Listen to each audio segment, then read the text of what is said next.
All right. Hello, everybody. Welcome to class.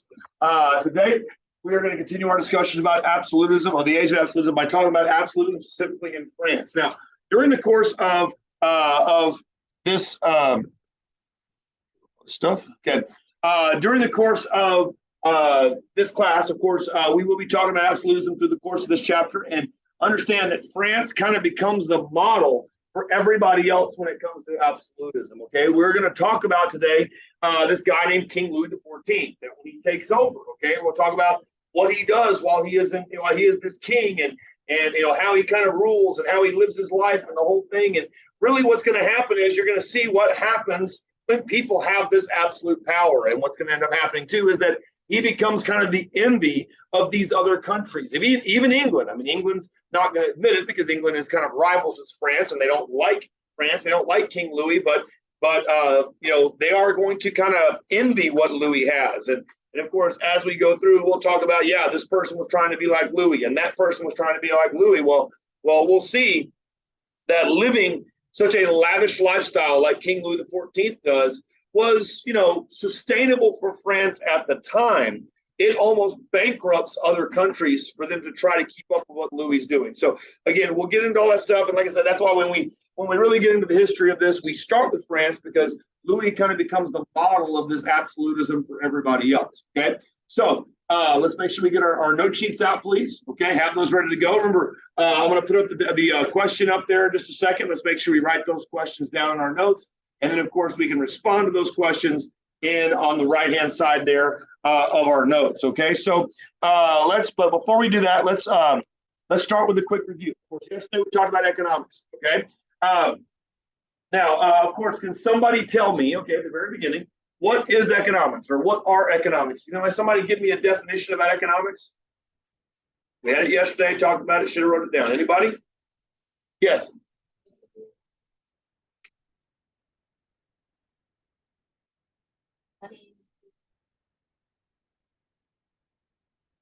Okay, so if we can recall, and kind of back on what Sahara said, remember, economics is a study of, and remember, we talked about in this world, okay, there are things that are unlimited, okay, so like we talked about, you have unlimited needs and unlimited wants. You'll always need to drink, you'll always need to eat, you'll always need to wear clothes, you always need to have shelter. I mean, on a day like today where it's cold and rainy, I mean, we wouldn't want to be outside having this lesson, okay? So it's nicer inside than it is outside, obviously. I look around, see most people wearing, hoodies and jackets and things like that. So, of course, that makes life a little bit more bearable, a little more, you could survive that way, okay? So, again, as a human, you have unlimited needs, but at the same time, you have also unlimited wants, okay? Let's remember, you always are going to want that next thing.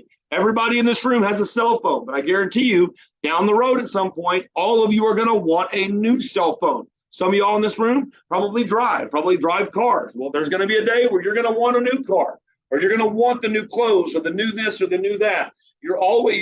Humans have an unlimited capacity for want. Okay, so understand, unlimited needs and wants. The problem is that and I kind of want to make this point because I didn't really make this point yesterday so much.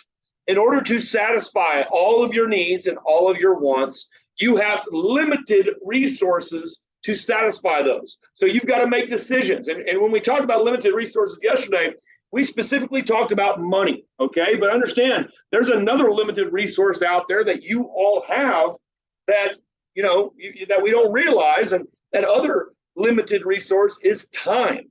You don't have unlimited time. You can't just, I'm sorry to tell you all, but you're not going to live forever, okay? There's going to be a day where you're no longer going to exist, okay? It happens. It is what it is. But anyway, so the point of what I'm saying is this. So, like when you go to work, when you go to earn money, okay? Understand, when you get paid for your time, that's literally saying I am taking this chunk of my life, this 20 hours of my life, and I am giving it to you, and you are paying me for my time. So time is a limited resource. Money is a limited resource. So what happens is we have to take that limited resource, time and money, and we got to use that to satisfy unlimited needs and wants. Okay. So again, that is economics, study of how you use or how you satisfy unlimited needs and wants with a limited resource. Okay. It's exactly what the definition is. Okay, so after that, we also talked about markets. Okay, we talked about items that are markets. We talked about the relationship between supply, demand, and price. Okay, how supply and demand affects price directly. Can anybody tell me an item? And again, we talked about it yesterday. You don't have to read the entire chart, but let's think of it this way.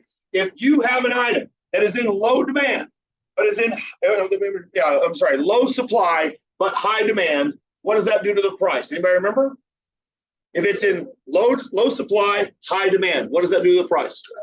It makes the price go up. It makes the price go up. Okay, so let's reverse that. Let's say you got an item that's in high supply, but low demand. What does that do to price? It makes the price go down. Okay, now yesterday we also threw in one that said, hey, it's an item like, let's say milk or bread at the grocery store, or eggs or things like that is in high supply, but it's also in high demand. What does that do to price? Okay, we put an equal sign because what we said there was it regulates, because basically what it does is it says, hey, the market will decide the price. So, for example, if I'm Walmart and I'm selling bread for $2 and Target is selling bread for $3, well, you better believe Target better lower their price or people are going to buy bread from me and not from you, and you're going to lose money. So competition regulates price when you have items that are in high supply and high demand. And of course, the last item we talked about is an item that is in low supply and in low demand. What does that do to its price? Low supply, low demand, what does that do to price? Anybody? It makes the price almost nothing. I mean, basically, those items are almost worthless. Okay, so of course we kind of examine those basic items that are out there in the world. Of course, we talk about how all things into two categories of supply of goods and services. Okay, and then on top of that, we also talked about capitalism. Okay, and again, we kind of threw a lot of stuff out there about capitalism. We talked about the advantages. We talked about disadvantages. Can anybody tell me something about capitalism? You don't have to give me the definition, but just tell me something about capitalism. Let's say an advantage of capitalism. Anybody? Maybe something that somebody wrote down. Okay, in stereo, they both said at the exact same time. Individual freedom, okay? What basically that means is this, okay? And again, a lot of us, you probably heard this a million times ever since you've been young, but it's absolutely true when it comes to capitalism. You can be whatever you want. You could be a doctor or a lawyer or the trash man or a teacher or flipping hamburgers or whatever. You could be anything you want in our country. Okay, and the reason why I put it that way is that the government doesn't come in and say, nope, you are going to be in the military, you are going to be a doctor, you are going to be the trash man, you are going to be mowing lawns. The government does not step in and do that to you. You have the choice to choose your profession. Now, you might say, well, what if I want to be a millionaire actor or actress or a millionaire social media influencer? Well, obviously, there's a little bit more of a gap between I want to do that and then I become that. But when it comes to actual jobs or careers or futures, you literally have the choice to do whatever you want. Okay, and I'm jealous of you guys. You guys are still young. You guys still have an opportunity to make those choices when you get older. Okay, you have that chance. Again, individual freedom. Now, on top of individual freedom, here's the other part. You don't have to work a job that you don't want to work. So if you work somewhere, and like I said, we used Carter as an example yesterday, saying he worked at Washtub. Well, guess what? That doesn't mean that he has to work at Washtub until he's 70 years old and he's ready to retire. When he gets old enough and he's ready to not work at Washtub, guess what? He can go work somewhere else. He can go do something. He can go to college and get a degree and go work somewhere else beyond that. Okay. At the same time, you also have freedom that if somebody's willing to pay you more, you can leave that job and go work for somebody else. The government doesn't oblige you or make you work this job, even though you can make more money somewhere else. So you can go up and leave. I mean, if that's the case, at 44 years old, I'd still be working at Fiesta, Texas, because that was like my first job when I was 16. Do I want to work there when I'm 44? Absolutely not. But I'm just saying, I had the freedom to move on, the freedom to find something else, work somewhere else, the whole thing. Okay? So how about a disadvantage? And we're talking about disadvantage of pure capitalism, not the variation of capitalism we have in our country. But what's the big disadvantage of pure capitalism? We talked about it yesterday. Anybody? Come on, think about it. Okay, perfect. There's no safety net. There's nothing on the bottom of capitalism, pure capitalism, to save people. So, example, like if you're a young kid and something happens to your parents, I mean, are you supposed to go to work and take care of yourself? Or maybe if you're 70, 80, 90 years old and you're wanting to retire, are you supposed to work until the day you drop dead? No, we have government programs that can help you out. Let's say you make a bad investment and you go bankrupt. Okay, bankruptcy is a government program that ensures that you're not just kicked out on the street and homeless. Okay, that it affects your credit, but it allows you to kind of recoup a little bit and get back on your feet and move forward. Okay, so we have what's called free market capitalism that actually has some socialism elements to it, like that safety net on the bottom. Okay, so again, that's kind of the recap of our lesson yesterday about economics. Today, however, we're going to move on to absolutism in France. And with that being said, let's go ahead and get our questions. Let's go ahead and get our questions ready to roll here. So let's please write these down. Once I get all the settings all set here. Almost there. Boom. Okay, so question time. Let's write down these three questions right here, okay? These are things we're going to be covering here in just a moment. Okay, first, what is absolutism? We kind of talked about it a little bit, but we'll get into it in just a little bit, talk about it a little bit more. Second, what did Thomas Hobbes say about kings? Okay, now we are going to talk a little bit about Thomas Hobbes. Thomas Hobbes was a political philosopher. In fact, we kind of mentioned Thomas Hobbes before during the age of, or during the Renaissance. Okay, he was a Renaissance political thinker. Now he's going to be from England, but of course, we're talking about France today. But we will, of course, tomorrow or later in the week, we'll get into absolutism in England. But that's who Thomas Hobbes was, kind of briefly. But again, we're going to talk about what he said about kings, about absolutism, about why we need kings, basically. The last one is going to be kind of our subject for the day, which will be King Louis XIV, and that's King Louis, and it's going to be XIV, as in the Roman numerals there, and why, list three ways that France under Louis XIV was an example of absolutism, okay? And kind of as we mentioned in the intro, France kind of becomes the model for other countries. About, other countries are envious of Louis and they want to be like Louis, okay? And so in our discussions, I want you to go through three things that he's going to do or have that's going to be envious or cause envy from other countries. So I'm going to give you all just a moment. Let's write those questions down. Remember, those are written on that column on the left on our notes. We are going to respond to them in the big portion in the middle of our page.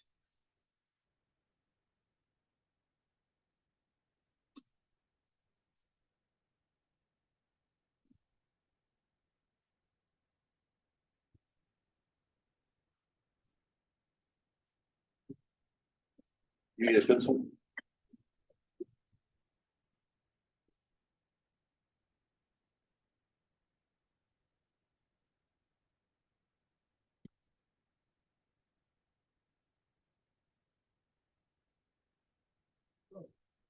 Okay, so let's go ahead and get started here, okay? So when it comes to absolutism, okay, and we had talked about this before, and again, we had, and this piggybacks right on top of our lesson we had before Christmas about the age of discovery or age of exploration.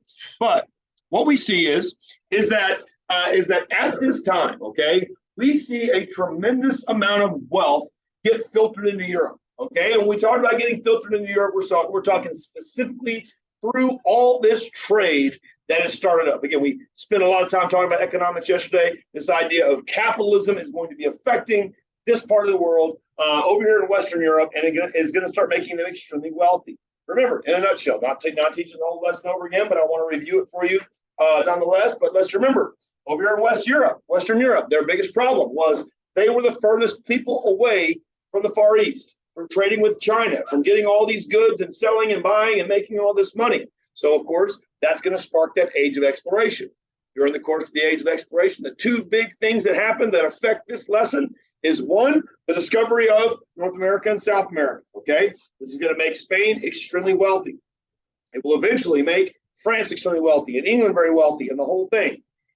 The second major development of the age of exploration that has a direct effect on this chapter alone is the fact that now we start sailing around Africa, okay? After the voyages of Vasco da Gama and Bartholomew Diaz, we are sailing around Africa, heading out to the east, and that is a lot easier, a lot better trip than having to walk across all this land. So we've got this massive trade that's going over to the Far East, this massive trade that's going over to North America and South America, and all of this filters back into Europe, making them extremely wealthy, okay? Now, let's remember, we talked about how, yes, Spain is going to become the major wealthy country at this time. But because Spain, when Ferdinand and Isabel took over, remember, again, this is all just recall, but again, this is very, very pertinent for what we're talking about here.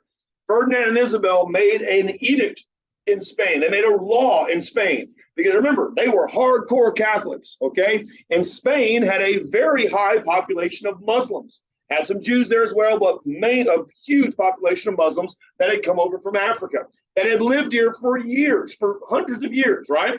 Well, when Ferdinand and Isabel took over, they basically said, hey, you better become Catholic or you're pretty much an enemy of the state. And when you come to people and tell them you better change your religion or get out, well, people are going to leave. They're not going to change their religion. They're going to up and leave. So a lot of people left. Other people fell victim to what was called the Spanish Inquisition, where basically they brought in the Catholic Church. They put up people on trial for not being Catholics or being heretics or going against the crown or going against God and all things like that. So they were like executing people. They were imprisoning people. And then a lot of people left. Now, these people we're talking about are your middle class, okay? That is your people that produce things, that make items to buy and sell, that basically make money for your country. So when Spain gets all this money, they can't spend it in their own country because they have nothing to spend it on. So what they end up doing is they buy things from France, they buy things from England. And like we mentioned, all that wealth that came from North America and South America filters through Spain into these two other countries of France and England. Plus, they are having trade that's going on with the New World and trade that's going on with the Far East. So they are also becoming wealthy in their own right. And of course, when it comes down to it, France becomes the most wealthy. Now, because of this, we push ourselves into this age of absolutism. And what absolutism is this time period where you have monarchs take complete control of countries. Now, we had seen this before. I mean, we've seen, big kings and sultans and things like that, and emperors and stuff like that. But these kings, these monarchs that take over during absolutism have absolute power over all aspects of their society. They are, again, the top political leader. They can make laws at the whim. I mean, one day I might say, you know what? Or King Louis the 14th might say, you know what? All men have to wear dresses on Tuesdays by my law. And if you defy my law, you'll be executed. Well, you better, guess what? You guys better wear dresses, because if you don't, you'll be basically executed in the street. And the next day, I was just kidding. Y'all can wear regular clothes again. Well, what about all those people you had executed yesterday? Who cares? Whatever. Well, as silly as that example is, that's kind of what it was like to have these absolute kings and absolute queens. They could just make a law at the whim. They could just do whatever they wanted. Who cares? And nobody checked their power. The people were afraid. The people were under the thumb. Again, these kings, they could just declare war on countries if they wanted to. I mean, that's pretty much this power that they wielded. Okay. Now, so again, that's kind of like your definition of absolutism. Now, at this time, of course, this is going to be this time period right at the tail end of that Renaissance. And you might say, well, what about these Renaissance ideas that we talked about? These ideas like think for yourself and question authority and look at the world with logic that we talked about from these Greek philosophers. Well, at this time, this power kind of overshone these philosophies. Now, we will see that these philosophies that came from Greece are going to come back around again. And of course, these ideas of question authority, think for yourself, look at the world with logic, these ideas are going to come back into the next chapter, which is going to be called the Age of Revolutions, where we see that this is going to be this response to this unchecked power that we see from these kings and queens and monarchs. Okay, so anyway, but in this age of the Renaissance that we talked about before, we are going to see that yes, there will be some political thinkers out there. And again, this kind of talks about this age of absolutism before we get into political thinkers. Age of Absolutism was a period of time when ruling monarchs wielded unrestricted political power over the sovereign state and its people. Okay, now not all of these kings believed in the divine right that we had talked about before. Some do, some don't.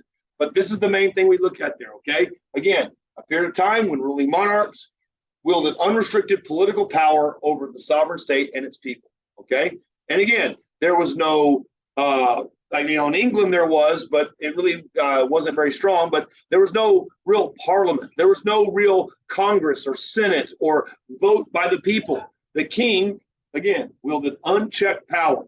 All right, and nobody could call him out on it. And especially when we start talking about people like Louis XIV. Louis XIV literally made it a law that you cannot disagree with him.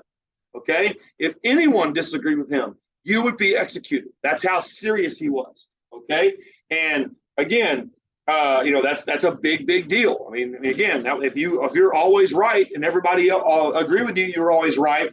Think about what that would do to your ego. Think about what that would do to your attitude.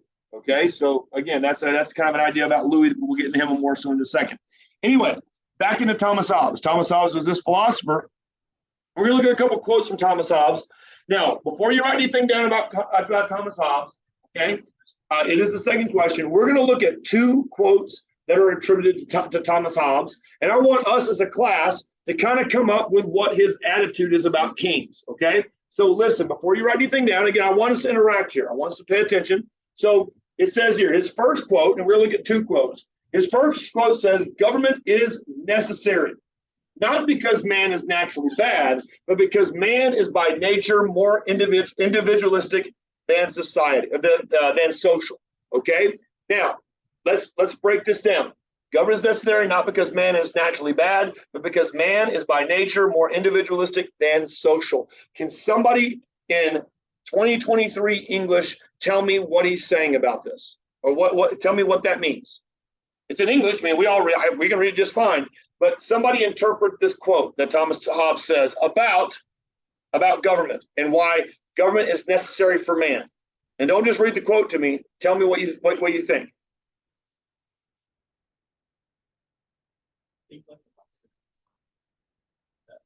How man is not naturally bad, but it's like they're like self-centered. Okay, the word I'm looking for. Okay, great. Man by nature, we by nature are selfish. We are selfish. It's just by nature. I mean, yeah, there are a lot of people that are selfless, but I guarantee you, again, I keep using like cell phones as the example. I guarantee you when your mom and dad, or maybe you, if you have a job somewhere, you bought your cell phone, I guarantee you when you got your phone, you didn't worry on whether or not Raphael had a phone. Okay? You probably didn't care if Vinny had a phone. You're like, I got my phone. Nice. Awesome. Okay? Well, guess what? When we talk about capitalism, that's kind of a nature of our economics. I'm going to work, and I'm going to, notice the I's, how many I's I put in this sentence. I'm going to work as many hours that I can, so I can have I can get a good paycheck at the end of the time period, so that I can buy myself the things that I want. Well, that whole cluster of sentences I just threw at you is a very individualistic, self-centered way of speaking. But guess what? That's almost the fundamentals of capitalism, of economics, okay? So when you see, or at least the capitalism portion of system of economics. So basically what he's saying is, yes, man is all good. He's not saying man is bad, but man needs a government. Man needs someone over them to guide them in the right direction so they're not individualistic. Now, the funny thing is, and again, this is like super like way high level thinking, but if we think about it, this is this actually is Confucian philosophy, where they believed in the superior and the inferior, that you always need somebody over you, whether that's parents and child or parents and parents and child, or boss and worker, or whatever the case may be. Okay. Second Thomas Hobbes quote. Now, it's going to be a little bit, okay, well, not quote, but facts about Thomas Hobbes, excuse me. So he's going to support this absolute power of the monarchs and kings, okay? Ideal state is that with the greatest security, laws created by humans to protect themselves in social contract, okay? King is king and subjects are subjects, okay?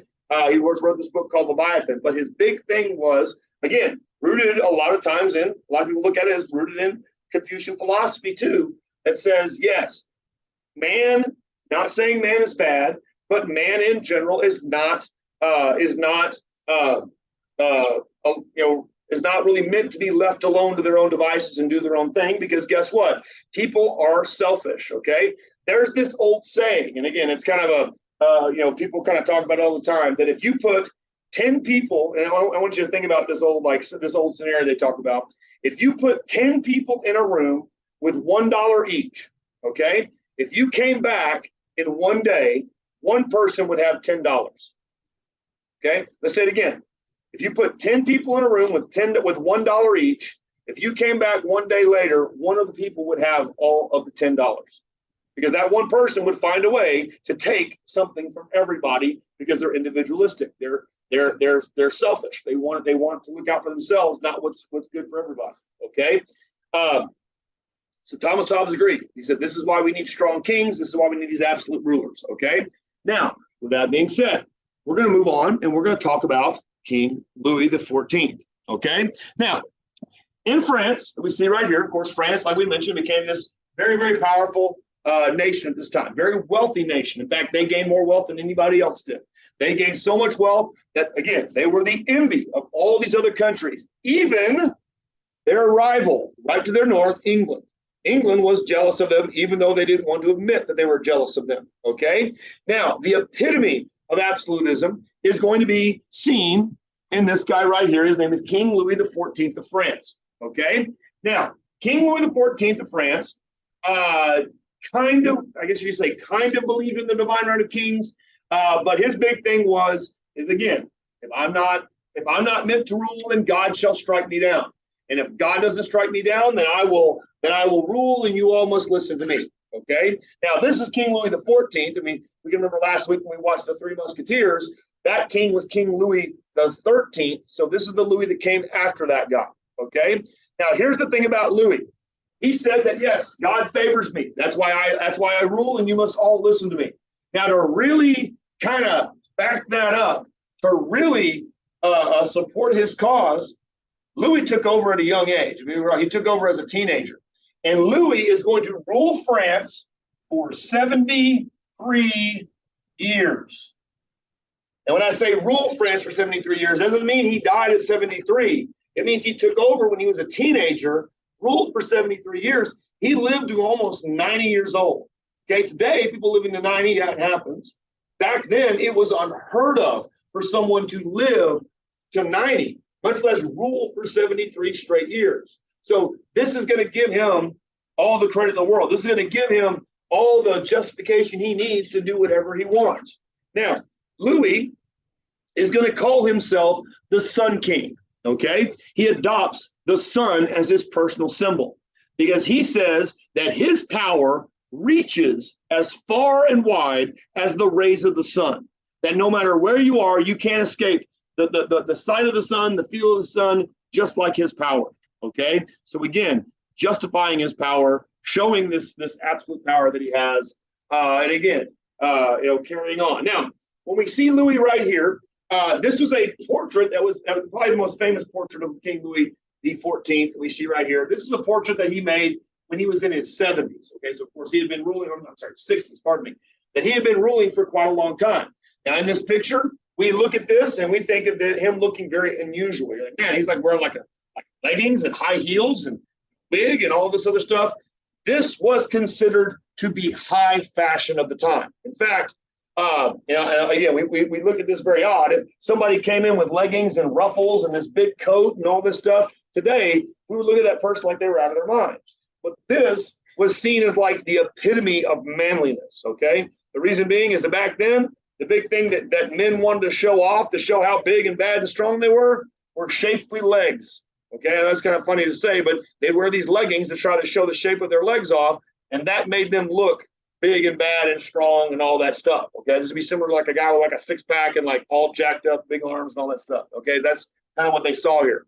Anyway, Louis was known, again, to live in a complete excess, okay? This outfit that Louis had on by today's standards probably is about a $10,000 to $20,000 outfit. from the shoes, the leggings, the robes, even this wig that he would wear would all be top of the line, extremely expensive. And Louis was known that he didn't really wear clothes again. So if you wore those clothes once, they probably got hung up somewhere or got destroyed, and then he would have brand new clothes that he'd wear the next day. Okay, again, to kind of show this excess, to show this waste. Okay, now understand this: as all this is happening for Louis, okay, he's living this lavish lifestyle. Okay, we are going to see that there's going to be a major gap start to be created in France, where the rich start getting richer and the poor start getting poorer. And what we see is that this entire area in the middle that would be considered to be the middle class starts to disappear, because that middle class all starts falling into that lower class. And when we talk about the wealthy, this is going to be something that's going to be really significant for next chapter. When we talk about the wealthy on top, we're talking about maybe 3 to 4% of the population are going to be this excessively wealthy group, like Louis and the nobles and people like that, when about 96 to 97% of your population are going to be dirt poor, barely making it, barely getting enough food to eat. Okay, but again, this kind of shows this what's called juxtaposition. That's a big word, which basically means like a contradiction, where Louis living this lavish lifestyle and the people of France are literally starving and dying. Okay, now a symbol that Louis uses that becomes kind of the symbol of this extravagance is going to be the place where Louis lives, and that's going to be right here called the Palace of Versailles. Okay, now obviously other kings and queens and people that lived around Europe are going to be very jealous of the Palace of Versailles. Now this that you see right here is Louis's house. Okay, this is not like government buildings and they got people that all these other government officials and all that stuff is there. That's not it. This is where Louis personally lived. Okay, so imagine that being your home, pulling up and you've got that. This is perhaps the most expensive home in the entire world. Okay, and that's where Louis lived. Now again, as wealthy as France was, the building of the Palace of Versailles was probably almost bankrupt France. I mean, it really did. It cost a ton of money, because everything at the Palace of Versailles is first rate. Okay, whether it be the marble floors or the artwork or the paintings on the ceiling or the carvings. I mean, everything is extremely top rate. Okay, now people are going to look at this, and you can kind of see the bottom up. You can see the marble floors. You can see the ornate carvings. You can see everything that's there. Now, the thing about the Palace of Versailles is that people started looking at the Palace of Versailles as if it's heaven on earth. In fact, what's going to happen, and we'll talk about it several times throughout history, that people believe that if you came to the Palace of Versailles, it gave you this peaceful and calming feeling, because it was like heaven. In fact, because of this belief that it kind of was this close place to heaven, whenever there are wars, in fact, there's going to be multiple wars throughout history. When the war ends, the two sides come to Versailles to negotiate peace, and they have what's called the Treaty of Versailles. So after the French Indian War, they go to they have the Treaty of Versailles. After the American Revolution, Treaty of Versailles. After, fast forward into the future, after World War I, Treaty of Versailles. World War II, Treaty of Versailles. The Vietnam War, Treaty of Versailles. Okay, they have these treaties that are always signed in Versailles, because they go there because they think it has this calming, peaceful feeling.